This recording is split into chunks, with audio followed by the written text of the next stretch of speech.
వెంకలరాయ్ సాగర్ నీరు విడుదల చేసిన మంత్రి సంధ్యారాణి హాజరైన బొబ్బిలి ఎమ్మెల్యే బీబీ నాయన మరియు పార్వతీపురం ఎమ్మెల్యే విజయ్ చంద్ర.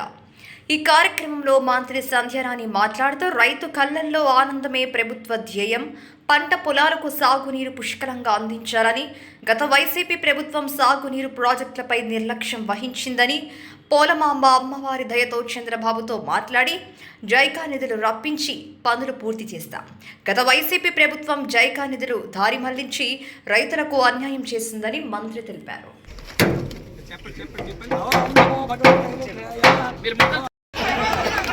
సమాధుల మీద పెడితే తప్పు కదా, అన్ని సమాధులు జగన్మోహన్ రెడ్డి అని మనం చూస్తాం కదా. కాబట్టి అంత ఫోటోలు పిచ్చి ఉంది. ఆ పిచ్చికి ఏంటంటే ఒక్కొక్క డిపార్ట్మెంట్లో మాకు 1 కోటి రూపాయలు అయిందని కొంతమంది, మాకు 13 కోట్లు అయిందని కొంతమంది, మాకు 20 కోట్లు అయిందని ప్రతి ఒక్కరూ నిన్న శ్వేతపత్రంలో చెబుతుంటే సిగ్గనిపించింది. నీ ఫోటోలు పిచ్చికి వేలాది కోట్లు తగలబెట్టారు. కాబట్టి ఇప్పుడు ఏంటంటే మన అందరికీ కూడా ఆ భూ యాక్ట్ తీసుకొచ్చారు, భూ రక్షణ చట్టం. ఆ చట్టంలో ప్రతి ఒక్కరు కూడా మన భూమి మన చేతిలో ఉంటుంది, లేకపోతే మన భూమి వాళ్ళ చేతిలో ఉండేది. ఇవన్నీ కూడా అనుకునే మనం చేసాం. అలాగే ఇసుక కూడా ఉచితంగా ఇసుక కూడా తీసుకొని, అలాగే ఎవరైనా ఇళ్ళు కట్టుకోవాలన్నా ఏం చేసుకోవాలన్నా వేలాది రూపాయలతో కొనుక్కోకుండా ఉచితంగా ఇసుక ఇవ్వడం కూడా మనం చేస్తున్నాం. ఇవన్నీ కూడా మనం అందరం కూడా ఒక్కొక్కటి ఖచ్చితంగా చేస్తాం. ఎందుకనంటే మన దగ్గర ప్రజెంట్ ఇంతకు పూర్వం చంద్రబాబు నాయుడు గారు ఒక పట్టాలు ఎక్కించారు. ట్రైన్ని రాష్ట్రం విడిపోయిన తర్వాత ఒక పట్టాలు ఎక్కిస్తే దాన్ని పూర్తిగా నాశనం చేశారు. మళ్ళీ మన గాడిలో పెట్టాలి. రాష్ట్రం బాగుపడాలంటే కనీసం రాజధాని లేని రాష్ట్రం ఏదంటే మనదే.